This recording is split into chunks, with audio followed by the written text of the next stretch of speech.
جیم بسم اللہ الرحمن الرحیم طٰہٰ ما انزلنا علیک القرآن لتشقى الا تذکرۃ لمن یخشی تنزیلا ممن خلق الارض والسماوات العلی الرحمن علی العرش استوى لہ ما فی السماوات وما فی الارض وما بینہما وما تحت الثری وَإِن تَجْهَرْ بِالْقَوْلِ فَإِنَّهُ يَعْلَمُ السِّرَّ وَأَخْفَى اللہ لا الہ الا هو لہ الاسماء الحسنى صدق اللہ مولانا العظیم وصدق رسولہ النبی الامین الکریم نحن علی ذلک من الشاہدین والشاکرین۔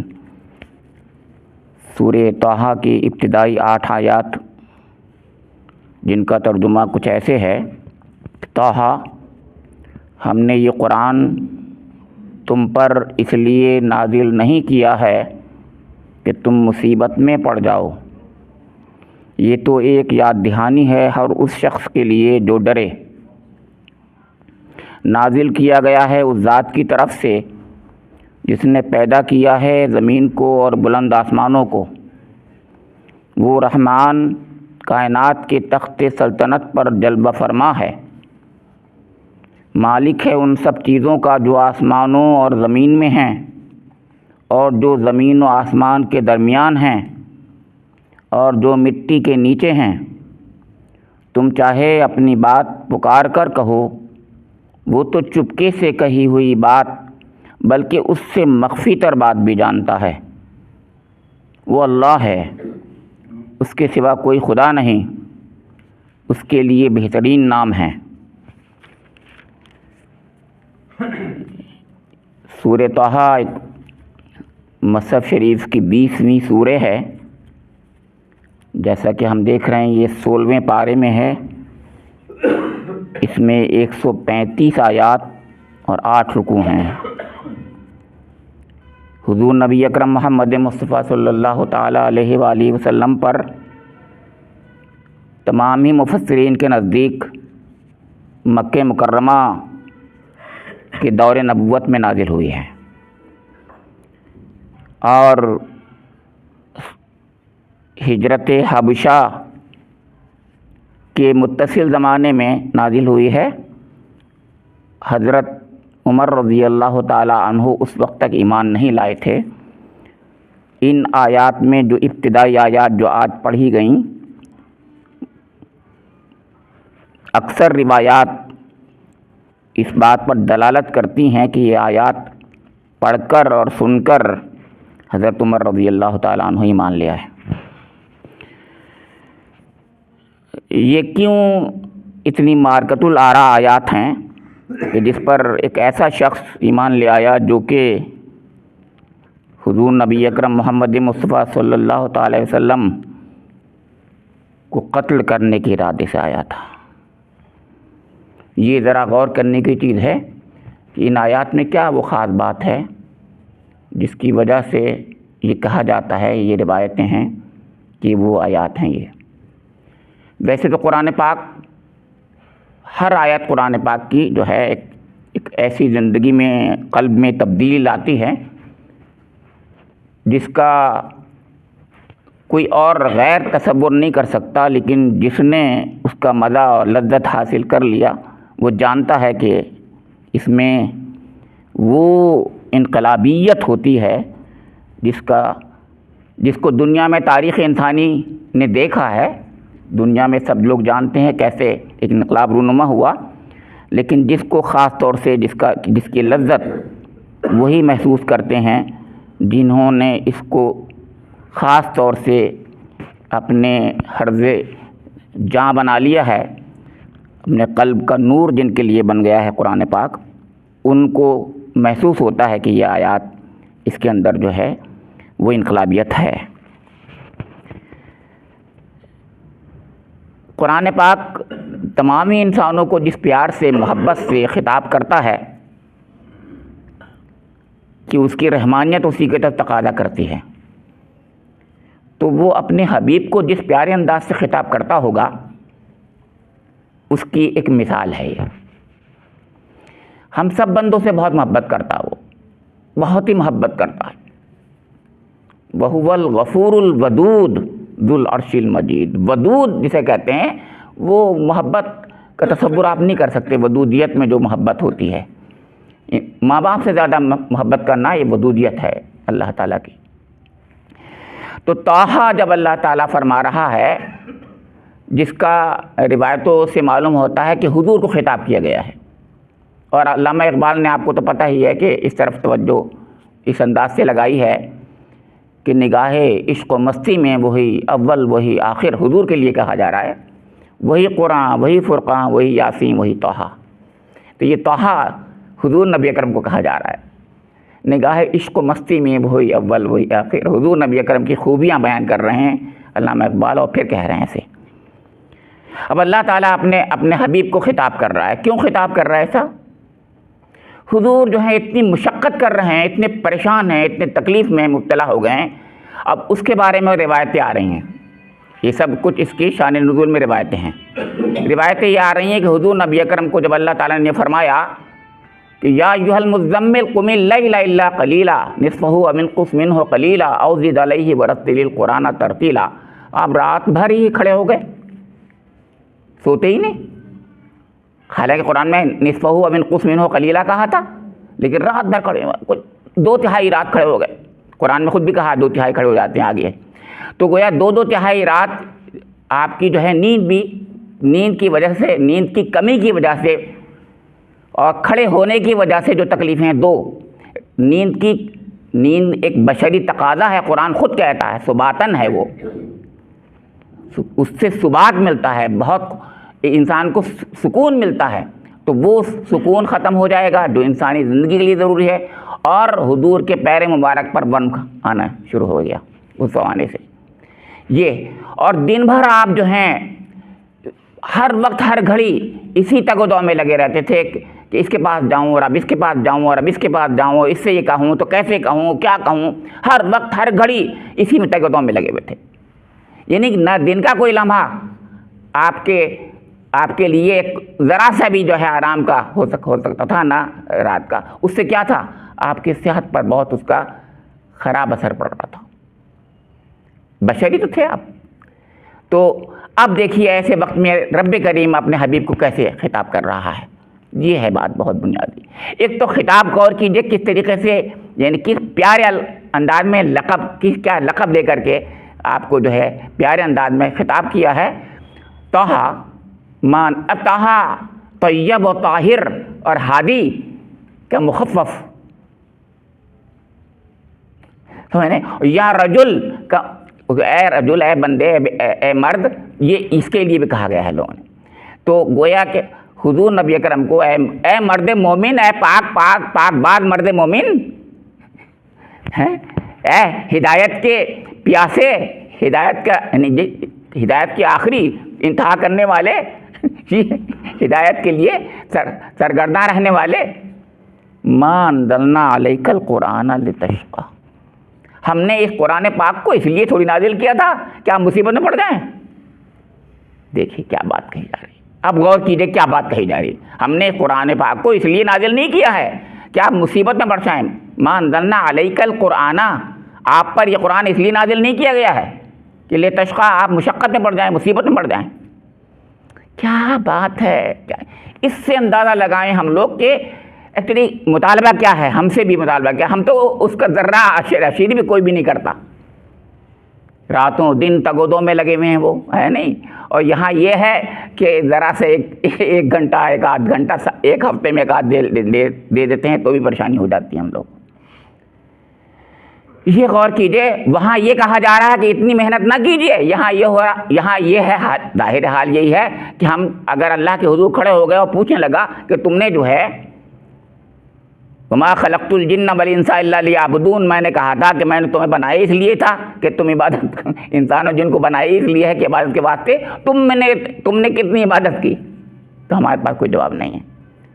تو غور کیجئے، ایک ہے وہ انتہا اور ایک ہے یہ، دونوں کے درمیان میں توازن، یہ توازن کا نام ہی اسلام ہے۔ اللہ رب کریم اپنے حبیب کو توازن کی تربیت دے رہا ہے، سکھا رہا ہے۔ یہاں پر یہ بتا رہا ہے کہ بے شک کام تو بہت اہم ہے۔ جیسے میں نے کہا یہ سورہ تھی یا ایھا المزمل، اس سے پہلے یا ایھا المدثر تھی، یا ایھا المدثر قم فانذر۔ اس میں یہ کہا گیا تھا کھڑے ہو جائیے اور ڈرائیے، تو آپ کھڑے ہو گئے اور ڈرانے لگے۔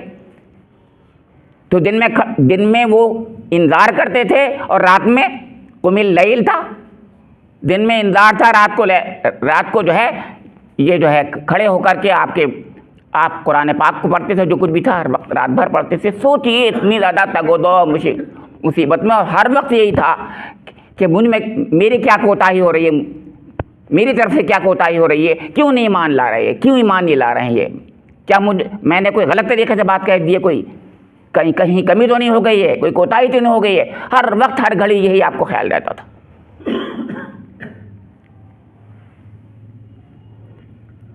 تو فرمایا الا تذکرۃ لمن یخشی، بتایا حقیقت میں کیا ہوگا کہ یہ قرآن پاک جو ہے یہ تو تذکرہ ہے، یاد دہانی ہے، حقائق کی یاد دہانی ہے۔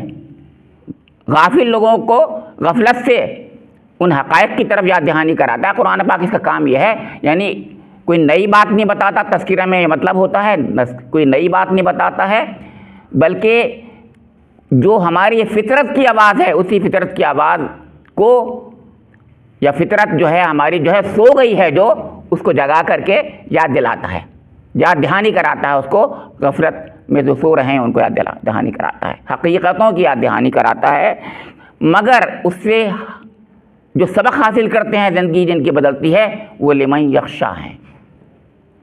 سب کو یاد دہانی کراتا ہے، ہاکے پکارے ھدی للناس ہے جیسے، لیکن ھدی للمتقین بھی ہے، یعنی صرف متقین ہی اس سے فائدہ اٹھاتے ہیں۔ ایسے ہی لمن یخشی متقین ہی کی طرف اشارہ ہے، مفسرین نے بھی اسی طرف توجہ دلائی ہے کہ وہاں جو متقین کہا ہے ھدی للمتقین، یہاں لمن یخشی میں وہ بات ہے، یعنی خشیت جن میں ہوگی، جن میں پرہیزگاری ہوگی، جن میں اللہ کا ڈر ہوگا، وہ اس سے نصیحت حاصل کریں گے، وہ یاد دہانی حاصل کریں گے۔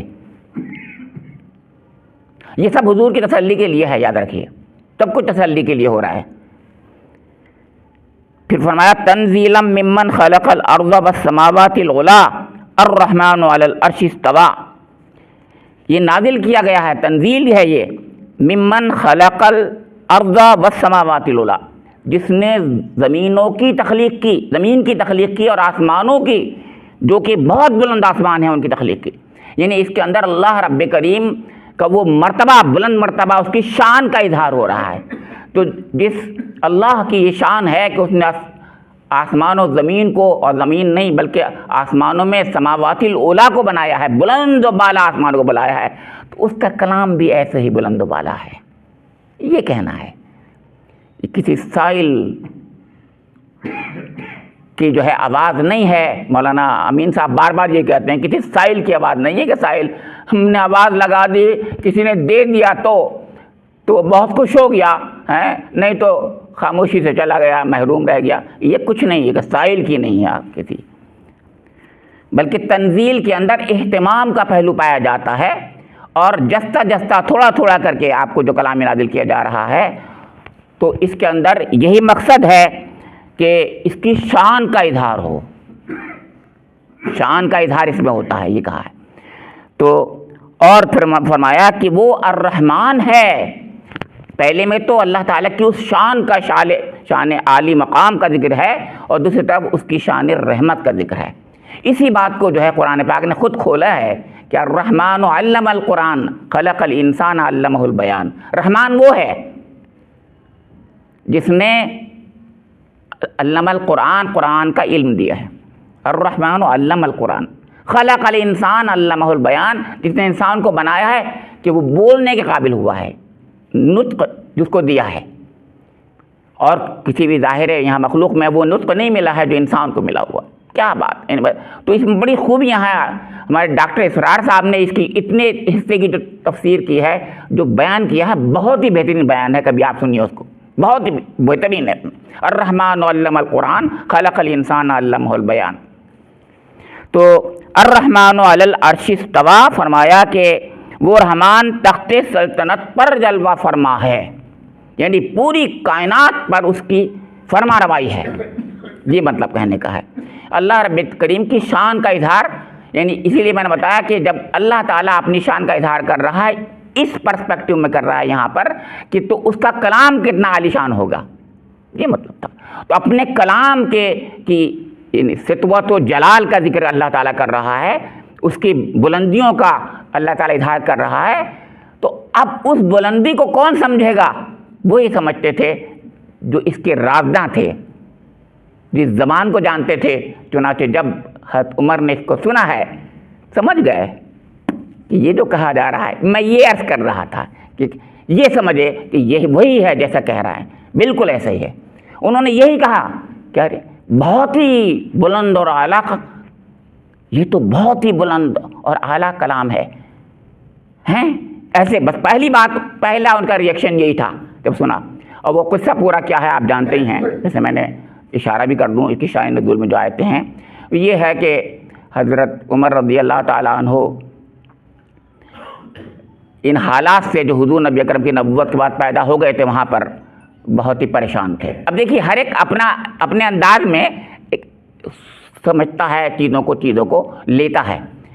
حضور نبی اکرم تو یہ کہہ رہے ہیں کہ تمام دنیا انسانیت جو ہے گمراہی میں پڑی ہوئی ہے، حق کی طرف کیسے آئیں، جہنم سے کیسے بچ جائیں، جنت کی طرف کیسے آ جائیں۔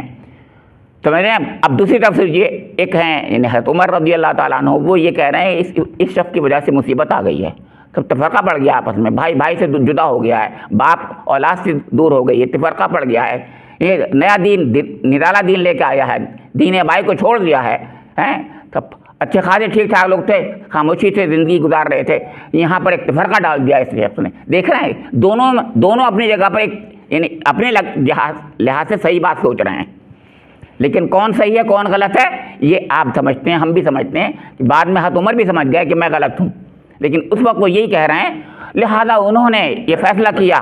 اب دیکھیے ایسے ہی فیصلے ہوتے ہیں دنیا کے اندر، وہ یہ فیصلہ انہوں نے یہ کیا کہ نہ وہ بانس رہے نہ بانسری، لہذا ختم کر دو اس شخص کو جس کی وجہ سے تفرقہ پڑا ہوا ہے، اس کو ختم کر دو۔ طاقتور آدمی تھے، پہلوان آدمی تھے، جرأت مند تھے، لہذا انہوں نے تلوار لے کے ایک دن اٹھ گئے اور نکلے، اسی نیت سے نکلے کہ آج خاتمہ نعوذ باللہ حضور نبی اکرم کر دوں گا، یہ ختم ہو جائے گا، یہ سب جھگڑا ختم ہو جائے گا، یہ سب کچھ جو ہو رہا ہے جس کی وجہ سے ساری پریشانیاں ہیں، وہ پریشانیوں کا میں ذکر زیادہ نہیں کر رہا ہوں، کیا ہو گیا تھا، سب کچھ ہو گیا تھا۔ راستے میں حضرت نعیم بن عبداللہ مل گئے ان کو۔ عمر اب دیکھا عجیب سی کیفیت کے ساتھ چل رہے تھے، کہاں کہنا کہ محمد کو قتل کرنے جا رہے ہیں، اور پھر پوری بات بتا دی ان کو کہ یہ کر دیا سارا، پورے مکے کا پورا ختم ہو گیا، نظام بگڑ گیا ہے، حالات بگڑ گئے ہیں، تفرقہ ہر جگہ پر ہے، ہر جگہ اس جڑ کو ختم کر دوں گا جا کر کے آج میں۔ تو معلوم ہے کہ پہلی بات کیا کہی انہوں نے؟ کہا کہ تم نے ایک چھوٹی سی یہ بات سوچ لی، آسانی سے کر لو گے تم، کیا تم یہ نہیں سوچ رہے ہو قبائلی زندگی؟ ہاں قبائلی زندگی کو یاد دلایا کہ جو بنی عبد مناف جو ہیں وہ تم سے بدلہ نہیں لیں گے، تم رہ جاؤ گے ایسے ہی، کیا بنو ہاشم بدلہ نہیں لیں گے، ایسی رہ جاؤ گے تم؟ بولے کچھ نہیں۔ اب دیکھا ابھی نہیں، غصے میں جو ہوتا آدمی پاگل ہو جاتا ہے، اس وقت ایسی حالت تھی ان کی کہ مطلب ٹھیک ہے میں مر جاؤں گا مگر یہ جھگڑا تو ختم ہوگا، میں مار دوں گا، پہلے مار دوں گا پھر مروں گا نا، مطلب ان کے ذہن میں یہ تھا کہ جڑ تو ختم ہو جائے گی نا، اس کے بعد میں مر جاؤں گا، یہی ہوتا ہے ایک انداز۔ تو اچھا کہا ٹھیک ہے مگر اپنے گھر کی تو خبر لو، یہ کہا کیا مطلب کہ تمہاری بہن اور بہنوئی تو وہ اسی محمد کا کلمہ پڑھ رہے ہیں، کیا کہہ رہے ہو کہ جاؤ دیکھ کے آؤ۔ اب وہ بجائے اس کے ادھر جانے کے حضور صلی اللہ علیہ وسلم کے طرف دار ارقم میں حضور نبی اکرم کے بارے میں پتہ چلا تھا کہ وہاں ہوتے ہیں وہ، تو بجائے ادھر کے پھر ادھر سے ہو لیے اپنے بہن کے اور بہنوئی کے ہاں، اور جا کر کے دروازہ کھٹکھٹا دیا۔ نہیں وہاں جا کے دروازے پہ جیسے کھڑی ہوئی ہے تو آواز آ رہی تھی ہلکی، اور وہ قرآن ہی پڑھا جا رہا تھا، یہی آیتیں پڑھی جا رہی تھیں۔ حضرت خباب بن ارد جو ہے بہن اور بہنوئی کو، حضرت عمر کی بہن اور بہنوئی کو یہ پڑھا رہے تھے آیتیں، اور یہ اسی وقت اس سے چند روز پہلے ہی نازل ہوئی تھی آیات۔ تو یہ طریقہ تھا، آپ کو پتہ ہی ہے کہ سب سے پہلے حضور نبی اکرم وہ آیتیں جو ہے کتابت کروا کر کے اور وہاں تک پہنچواتے تھے جو مومن ہوتے تھے. تو وہ آیتیں وہاں اس لیے پہنچیں کیونکہ اسی وقت تازی آیتیں تھیں، نازل ہوئی تھیں، 1-2 دن پہلے ہی نازل ہوئی تھیں. تو وہ وہاں پر پہنچے، دروازہ کھٹکھٹایا ہیں تو انہوں نے چپکے سے دیکھا کون ہے، عمر ہے، تو دروازہ نہیں کھولا. پھر انہوں نے دروازہ کھٹ کر کے اتنا زور سے شور مچا دیا کہ جیسے کہیں گے جیسے توڑ دیں گے، تو لہٰذا دروازہ کھولا. تو اتنی دیر میں حد خواب بن رت ایک طرف کو چھپ گئے، چھپا دیا ان کو، اور بہنوں ہی رہ گئے. کیا پڑھ رہے تھے، کیا بول رہے تھے؟ کہ ہم کچھ نہیں پڑھ رہے تھے. کہ نہیں. تو اب انہوں نے کہا وہ اس کے جو ہے کہ تم جھوٹ بولتے ہو، اس قسم کی باتیں کر کے اب بہنوں ہی پہ پل گئے، مارنا شروع کر دیا ان کو. اتنا مارا، بہت زور سے مارنا شروع، ایسے حضرت عمر کی مار آپ سمجھ نہیں پائیں گے. تو جب وہ ان کو لپٹ گئے تو بہن جو تھیں اپنے شوہر پہ آ گئیں. سوچیے، حضرت عمر کی بہن جو تھی حضرت فاطمہ، ان کے، اور یہ سعید ہیں، حضرت سعید ہیں جو کہ بہنوں ہی ہیں، اور وہ ہیں عشرہ مبشرہ میں. بہت پیارے ہیں وہ بھی، صحابی ان کے بارے میں آتا ہے، بہت ہی پیارے ہیں. تو بہرحال تو وہ ان کو جب بہت مارا تو ان کو تو لہو لہان کر دیا، لیکن بہن نے جو پوری طریقے سے اپنے شوہر کو جو ہے بچانے کی کوشش کی تو ان کے سر پہ بھی مار دیا کہ سر سے خون کا فوارہ بہن کی چھوٹ گیا. اب جب ایسا ہوا تو بہن بولی، سن عمر، میں بھی تیری بہن ہوں، تو جو کہہ رہا ہے. ہاں میں نے محمد کا کلمہ پڑھا ہے، اب تو مار ڈال، ہمیں جو چاہے کر لے. یہ کہہ دیا، ہاں اب تو مار ڈال ہمیں، ہم نے محمد کلمہ پڑھا ہے. اب ایک دم بہن کا خونی رشتہ بھی ہے، اور یہ جرأت وہ سوچ بھی نہیں سکتے تھے ایسی جرأت کوئی کر سکتا ہے تمہارے کے سامنے ایسی، سمجھنے. تو انہوں نے فوراً کہا کہ کیا تو سناؤ، تم کیا پڑھ رہے تھے؟ کہ نا کچھ نہیں. تو اس کے بعد کہا نہیں مجھے سنا دو، پڑھا میں نے سنا تو ہے تھوڑا بہت، وہ تو سناؤ تمہیں. تو کہا کہ تو ناپاک ہے. بہن کہہ رہی ہے. پہلے تو قسم لے لی، پورا وعدہ لے لیا. قسم لینے کے بعد میں کہ وہ کچھ نہیں کریں گے، تو انہوں نے پوری بوتوں کی قدم کھا لی اپنی پوری، کہ ایسا نہیں کروں گا میں، یہ ہے وہ ہے. اور اس کے بعد پھر کہا اچھا اب مجھے دکھا دو. کہنا اب بھی نہیں دکھائیں گے. کہ تو ناپاک ہے، غسل کر پہلے. بھائی سے کہہ رہی ہیں. غسل کروایا. غسل کروانے کے بعد میں وعدہ جو ہوتا تھا، عرب کے لوگ وعدہ پورا کرتے تھے، مکے کے لوگ خاص طور سے. تو انہوں نے اس کے بعد اس کو پڑھنا جو شروع کیا ہے، طٰہٰ مَا أَنزَلْنَا عَلَيْكَ الْقُرْآنَ لِتَشْقَىٰ تَذْكِرَةً لِمَن يَخْشَىٰ تَنزِيلًا مِمَّنْ خَلَقَ الْأَرْضَ وَالسَّمَاوَاتِ الْعُلَىٰ الرَّحْمَٰنُ عَلَى الْعَرْشِ اسْتَوَىٰ. پڑھتے جا رہے تھے، ایک کیفیت، ایک عجیب قسم کی کیفیت ہوتی چلی ہے، کانپ رہے تھے پڑھ کے. واہ سبحان اللہ، کیا کلام ہے، کیسا کلام ہے، کیا کلام ہے. جیسے یہ کہا ہے، اب حضرت خباب بن ارت جو اندر تھے ایک دم باہر آ گئے. اب دیکھیے دوسری بات کہہ رہا ہوں آپ سے. کہنے لگے میں نے حضور نبی اکرم کو کل دعا کرتے سنا تھا کہ اے اللہ، عمرو بن ہشام، ابو جہل یا عمر بن خطاب، دونوں میں سے کسی ایک کو ایمان کی ہدایت کے ذریعے سے یعنی اسلام کی تائید، اسلام کی نصرت فرما. مجھے امید ہے کہ حضور نبی اکرم کی دعا قبول ہو گئی. عمر چلو جلدی چلو، دیر نہ ہو جائے. عمر چلو. اور ایک دم ٹھوکا لگایا. وہ کہتے ہیں ہاں مجھے لے چلو. اب اس میں کیا بات نظر آئی؟ اس میں یہ بات نظر آئی کہ یہاں پر قرآن نے یہ کہا ہے، جو آگے کی آیات ہیں، کہ چاہیں یعنی وَإِن تَجْهَرْ بِالْقَوْلِ فَإِنَّهُ يَعْلَمُ السِّرَّ وَأَخْفَىٰ اللَّهُ لَا إِلَٰهَ إِلَّا هُوَ. وہ سنتا ہے سب کی. تو حضور نبی اکرم کی سن رہا تھا، حضور کی سن رہا تھا. حضور بھی بندے اللہ کے، ہماری بھی سنتا ہے وہ. حضور کی دعا ایسی سنی کہ مناجات ایسی سنی حضور نبی اکرم کی کہ اگلے ہی دن دنیا نے دیکھ لیا کہ جو تلوار لے کے دشمن آ رہا ہے حضور نبی اکرم ہی کو قتل کرنے کے لیے، وہی سرنگوں ہو جاتا ہے اور پیروں میں گر جاتا ہے حضور نبی اکرم کے. حضور کے کیا اللہ رب کریم مصرف القلوب ہے. اللہ رب کریم مصرف القلوب ہے. تصریف قلب اسی کے ہاتھ میں ہے. قلب کو بدلتا ہے، وہی بدلتا ہے. مگر اس درمیان میں جو کچھ کیفیتیں گزری ہوں گی ہمیں تو نہیں پتہ ہیں. اس سے پہلے آتا ہے سورہ الحاقہ، سنتے ہوئے کہنے لگے تھے وہ ایک بار کہ یہ کسی شاعر کا قول ہے. نہ وما هو بقول شاعر، تو کہا کسی کاہن کا قول ہے، وما ہوا بقول کاہن قلیلا ما تذکرون، ہے کہنے کی یہ کیا، اس کو سب بات معلوم ہے کہ کون شخص ہے، تو یہ کیا ہے، تو تنزیلا من رب العالمین وہاں پر بھی ہے، اور تنزیلا من رب العالمین یہاں پر بھی ہے۔ یہ ہے قرآن، عجیب قسم، عجیب کیفیتیں، تو یہ کیفیتیں لیے ہوئے تھے قلب میں حضرت عمر، مگر جسے کہتے ہیں لوہا گرم نہیں ہوا تھا۔ لوہا گرم کب ہوا؟ بہن کو جب اتنا مارا اتنا مارا اتنا مارا کہ خون نکلنے لگا، اور بہن نے یہ کہا کہ عمر مار ڈال، اب نہیں، اب محمد کا کلمہ پڑھا ہے، ہاں پڑھا ہے، ہاں پڑھا ہے، اب تو جو چاہے کر لے۔ یہ ہے انقلاب، اسے کہتے ہیں انقلاب۔ یہ کون سا انقلاب تھا؟ یہ ایک نازک، جن سے نازک، اتنے زور کے ساتھ یہ کہتی ہے قرآن پاک کے قرآن پاک پر ایمان لانے کے بعد کہ مار ڈال ہمیں، اور آج اہل غزہ یہی کہہ رہے ہیں، اہل غزہ کے بچے یہی کہہ رہے ہیں کہ اللہ رب کریم فز، ہم تو کامیاب ہو گئے، کامیاب ہو گئے۔ کامیابی کی بات کرتے ہیں وہ لوگ، یہی تو ہے۔ یہ انقلاب کون لا رہے ہیں؟ اب دوسری بات بھی سب لوگ جانتے ہیں، سب کے سب حافظ ہو رہے ہیں وہاں پر،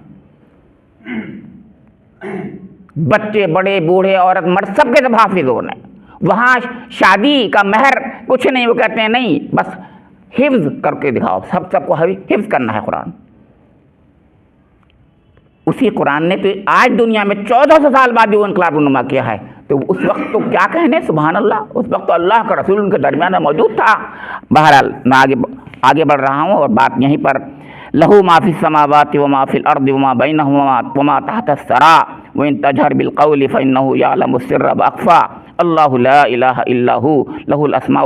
اس کے اندر جو اللہ رب کریم کے جو صفاتی نام ہیں، جو صفات ہیں، ان کا استحضار جب انسان کرتا ہے تو حقیقت کے لحاظ سے زندگیوں میں انقلاب رونما ہوتا ہے۔ صفات کا استحضار یعنی جو کہہ رہا ہے اس پہ یقین ہو جائے، اس کا کہ اللہ تعالیٰ ہمارے دلوں کا حال جانتا ہے، ہم جو چاہیں زور سے کہیں یا ہلکے سے کہیں، بلکہ ہلکے یہاں پر فَإِنَّهُ يَعْلَمُ السِّرَّ وَأَخْفَى کی معنی عجیب بتائے ہیں لوگوں نے۔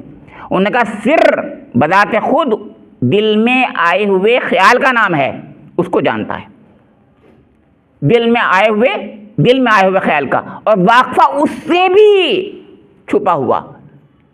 ہم کیا کہہ سکتے ہیں؟ ہم یہی تو کہتے ہیں دل میں جو خیال آئے گا، دل کے اندر وہ آخری چیز ہے۔ تو انہوں نے کہا کہ جو ہم جانتے تک نہیں اس کو بھی وہ جانتا ہے۔ کیا کہنے، سبحان اللہ، اللہ تعالیٰ اس کو بھی جانتا ہے جس کو ہم جانتے تک نہیں، ہمارے ذہنوں میں دلوں میں خیالات بھی نہیں آتا، اس کو بھی جانتا ہے۔